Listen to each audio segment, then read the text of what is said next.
Dios los bendiga. Voy a dar un testimonio en el cual fue un proceso muy difícil para mí, pero así fue como yo llegué a los pies de Cristo. Voy a hacer un corto resumen para que no sea muy largo y espero que sea de edificación para ustedes. Bueno, yo no me crié con mis padres. Yo me crié con mi abuela, la cual ella luchó mucho para darme todas las cosas y para ser la persona que soy ahora. Nosotros no teníamos mucho dinero. Fue en sí algo difícil, claro. Uno cuando es niño, uno no sabe, uno vive siempre feliz. Llega el momento después de que ella se va para otro país, porque estaba cansada de toda la situación en la que estábamos. Y ella decide dejarme. Cuando ella decide dejarme, a mí me toca vivir un año con mi padre, el cual él se había casado, tenía su mujer. Y bueno, en ese año yo tenía 15, iba para 16 años. La convivencia era muy difícil, más que todo conmigo y con su esposa, porque ustedes saben que uno estando en la adolescencia, uno no es fácil de llevar, aparte de eso de que la convivencia no es fácil. Y bueno, y la mujer de él y yo no nos llevamos muy bien, y aparte de que también estaba viviendo con mi papá cuando nunca en mi vida como tal había vivido con él, era algo súper difícil. Se va mi abuela, que era como mi madre, y ese año me tocó muy duro, ¿cierto? Me tocó muy duro. Yo estaba estudiando, me faltaba ya poco para salir de la secundaria, liceo, no sé cómo le digan. Y en ese tiempo yo tuve un noviecito, ¿cierto? Ese noviecito realmente a mí no me gustaba, pero nos hicimos novios porque de tanto que insistió. Un día íbamos al cine, de hecho era cerca de donde yo vivía, y salimos tarde, bueno, no salimos tarde, o sí, eran las 9 de la noche, y yo vivía cerca. Yo me iba a ir caminando, y él me dice que no, y yo le digo, pero déjame, que yo me voy, y él me dice, bueno, vamos a acompañarte, y me acompaña hasta cierto lugar. En eso que nos estamos despidiendo, yo lo abrazo, y se para un carro. Yo obviamente me asusto, y él también. De repente salen 3 tipos con unas armas enormes y nos meten al carro. A mí me quitan los aretes, el celular, mis lentes, todo lo que yo tenía en el bolso. Y yo iba en el medio, eran 3 tipos, iban 2 adelante, iba el muchacho que era mi novio en la puerta, yo iba en el medio y la otra persona iba en la otra puerta. Y comenzaron a hacer preguntas y cosas así. Y bueno, no fue un momento nada fácil ni sencillo. Yo sé que de tantas horas de carretera nos llevan a un sitio oscuro y bueno, me bajan del carro y esos 3 hombres abusan de mí. Después de que hacen el abuso, nos dejan donde nosotros estábamos, donde nos estábamos despidiendo, mi novio y yo, y nos dicen que corriéramos, que si volteábamos para atrás nos iban a matar. Bueno, y así hicimos, aunque yo me dio por ver y vi el carro, medio vi la placa y me fui corriendo. Llegué a la casa en la madrugada y ustedes no se podrán imaginar la cara de mi papá.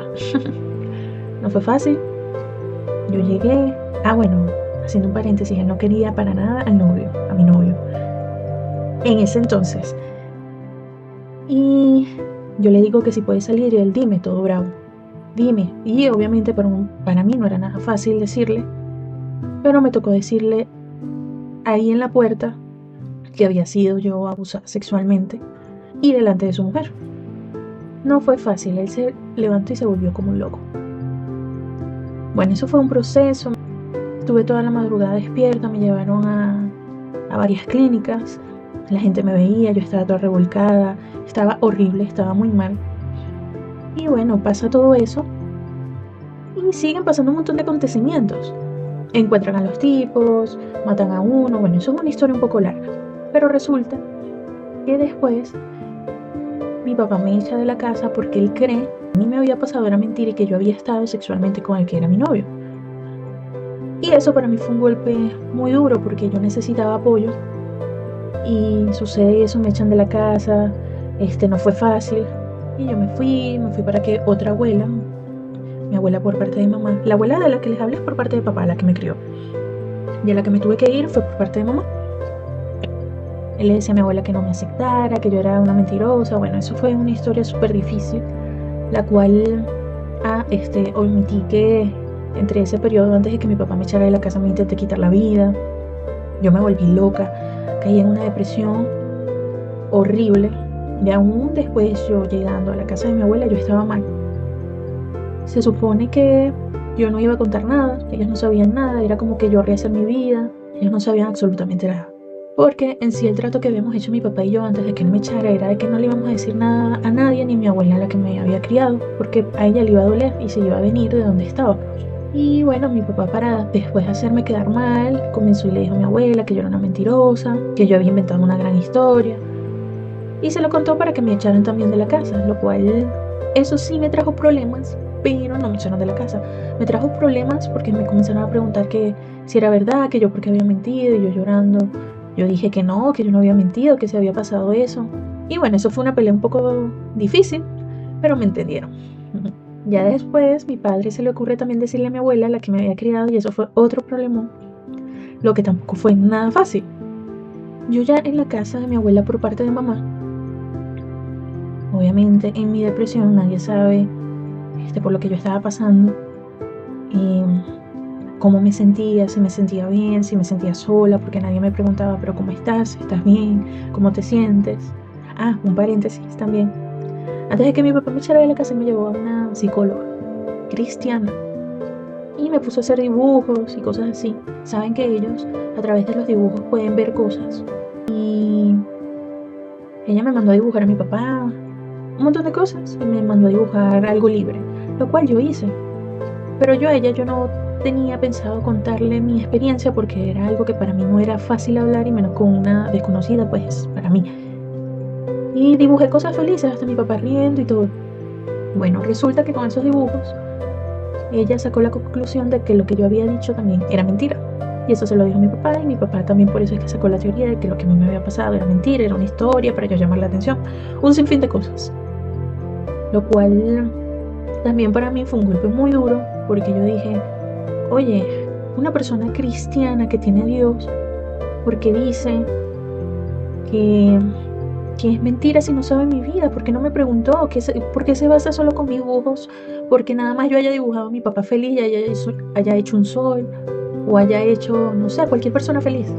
Era algo que para mí no era fácil de hablar. Una niña de 16 años que en sí no había estado con nadie, ni con su novio, que pensaba que quería llegar a un futuro y casarse, porque esa era mi mentalidad. No quería estar con cualquier persona, sino que quería casarme y estar con una persona, y me pasara esto. No fue para nada fácil. Y bueno, otras cosas que también mi papá creyó que era mentira era por mis actitudes, porque yo me encerré en mi mundo. Y no demostraba absolutamente nada. Bueno, cierro paréntesis. Quería aclarar un poquito eso. Ya estando aquí mi abuela, yo sé que yo en las noches caía como en una crisis, y lloraba mucho, me quería quitar la vida. No, yo decía, ¿para qué estoy acá? ¿Con qué propósito yo estoy acá? ¿Quién me va a querer así? ¿Alguien abusada? Bueno, me hacía un montón de películas en mi cabeza, y yo comencé a leer un librito, ni siquiera era una Biblia, sino un librito con muchas frases, las cuales hablaban cosas de Dios.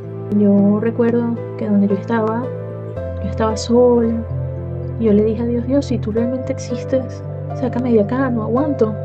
Y con ese libro yo sé que yo lloré demasiado, y yo hice mi confesión de fe, y declaré con mis labios que Jesucristo era mi Salvador, y así fue como yo me entregué a Dios. Y yo por dentro, yo decía, Dios, si tú quieres que yo realmente te siga, dime a dónde tengo que ir, a qué iglesia, yo te voy a servir, te voy a buscar, quiero conocerte. Pero ¿cómo hago? ¿A dónde voy? Yo no quiero seguir así. Y bueno, resulta que va una tía a la casa e invitan a mi hermana menor a una iglesia. Y de casualidad mi abuela me comienza a comentar. Y yo le digo, ¿y yo puedo ir? Y mi abuela se queda como extrañada. Me dice, sí, creo que sí. Y bueno, resulta que era un domingo que tenía que ir mi hermana, ¿cierto? Yo la acompaño. Y ese día, wow, fue el día más especial que yo pude haber tenido. Ahí realmente yo dije que era Dios quien estaba permitiendo todas las cosas para que yo llegara y lo conociera. Llegué a la iglesia, realmente nunca había sentido eso y sentí la presencia de Dios. Y volví a confesar a Jesús como mi Señor y mi Salvador. Así fue como yo llegué a los pies de Cristo. En sí la historia es un poco más larga. Aparte de eso, después de la violación también me salió una enfermedad la cual, si no lleva el tratamiento adecuado, se vuelve cancerígeno. Yo tenía el más mortal. No fue súper fácil. Me pasaron serie de cosas, las cuales yo agradezco a Dios por haberme salvado. Y puedo decir que al sol de hoy estoy sana porque Dios me sanó, que eso fue también un proceso. Y si más adelante me lo permiten, puedo dar testimonio de eso y muchas cosas más, porque mi vida no ha sido nada fácil, pero yo sé que es para gloria y honra de mi Dios, porque Él quiere que yo dé testimonio de estas cosas, para que muchas personas lleguen a los pies de Cristo. Esa enfermedad que a mí me dio también me hizo dudar. Yo recién llegada a los pies de Cristo, aún más yo decía, ¿quién me va a querer así? ¿Por qué me pasó esto a mí? ¿Qué propósito tienes tú, Señor? Y yo pensaba que, ¿para qué había nacido? Si me iba a pasar todo eso. Y yo también a veces decía, ¿será que tú me puedes sanar, Señor? Pero Él siempre me recordaba en su palabra, ¿acaso hay algo imposible para mí? Y yo decía, es verdad, para ti no hay nada imposible. Yo sé que tú todo lo puedes. Si yo tengo fe, tú todo lo puedes hacer, porque para ti no hay nada imposible. Y a cada rato eran palabras que Él me daba para que yo declarara, que no tuviera temor, que Él estaba conmigo, que Él sanará y vendará mis heridas, un sinfín de cosas, las cuales para gloria y honra de mi Señor Jesucristo, hoy puedo dar testimonio de las cosas que Él ha hecho y que ha seguido haciendo, porque como dije, han pasado más cosas, pero Dios ha estado allí. Y muchas veces nosotros no entendemos el por qué pasan las cosas, pero Dios tiene un propósito. Sea bueno o sea malo, las cosas que nos pasen, Dios tiene un propósito para ello. Y aún así, cuando nosotros no entendamos nada y nos sintamos solos, Dios está allí acompañándonos. Y nos dice, no temas, que yo estoy contigo. Nos dice, no temas. Nos dice, aunque padre y madre te hayan abandonado, con toda yo te recogeré. Es decir, Dios siempre está allí. Dios siempre está allí y llega en el momento preciso. No llega antes, no llega después, llega en el momento preciso. Y eso yo no lo entendía en ese entonces, pero lo entendí después. Y Dios me dio propósito a mi vida. Y así como dio propósito a mi vida, también puede dar propósito a tu vida. Tal vez lo que tú estés pasando no es una violación, pero puedes estar pasando otro dolor, otro problema, otra dificultad, la cual yo te digo que nada es imposible para Dios. Dios te puede sacar de allí, Dios te puede sanar, Dios te puede libertar de cualquier cosa. Solamente nosotros debemos creer en Él, tener fe y creer, tener la confianza en Él de que Él todo lo puede hacer. No es fácil, pero Dios nos ayuda, y más si nosotros declaramos que Él está allí con nosotros. Él nos ayuda, nos sana, nos liberta, y que a pesar de que nosotros no esperábamos que nos pasara ciertas situaciones, Él las permitió para que lo conociéramos a Él. Y así como Dios me hizo libre, te puede hacer libre a ti y te puede sacar de ese lecho de dolor en el cual estás, creyendo en Él. ¿Dónde estás? Si crees en Él. A mí mis padres prácticamente me abandonaron. Después se fue mi abuela. Después me pasa lo del abuso y mi papá me echa. Tengo después una enfermedad terminal. y un sinfín de cosas que han venido pasando a lo largo de mi vida, pero hoy nada más el testimonio se trata de esto. Pero puedo decir que he visto la mano de Dios. Yo he clamado a Él y he visto su mano. Y a pesar de que muchas veces nosotros fallamos como seres humanos, fallamos como personas, Dios está allí y nos perdona. Dios está allí y nos perdona todo pecado. Pero tenemos que confesar nuestros pecados a Él. Nos tenemos que acercar a Él confiadamente, a su trono, y allí hallaremos gracia en Él. Y Él está allí dispuesto a escucharnos. Él espera por ti, a que tú te acerques y le digas: siento este dolor, no puedo, ayúdame. Y Él te va a ayudar, sea cual sea la situación, así no te haya pasado algo de abuso, así estés en un pecado, así te sientas solo. Él quiere que tú lo busques, le abras la puerta para Él entrar, porque Él quiere sanarte, quiere libertarte, quiere estar allí contigo como tu padre, tu amigo, como tu todo. Así que no esperes más tiempo y búscalo. Búscalo y sentirás esa paz que sobrepasa todo entendimiento. En el nombre de Jesús. Amén. Gracias por escucharme. Espero que esto sea de bendición y edificación para su vida. Más adelante seguiré subiendo otros testimonios para edificación de ustedes. Muchas gracias. Dios los bendiga.